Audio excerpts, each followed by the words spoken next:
Good afternoon po. Pengi naman po ako build ni Angela.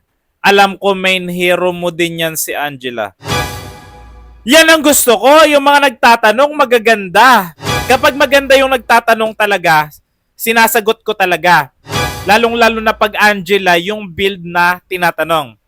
So kapag gamit nyo si Angela, gayahin nyo tong emblem na to. Yan muna yung emblem nyo, okay?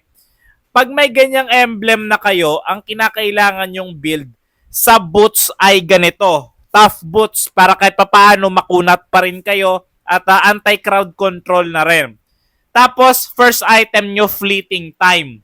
Pero pwede rin Flask of the Oasis. Kahit ano dyan sa dalawa, fleeting time or Flask of the Oasis, okay lang, walang problema.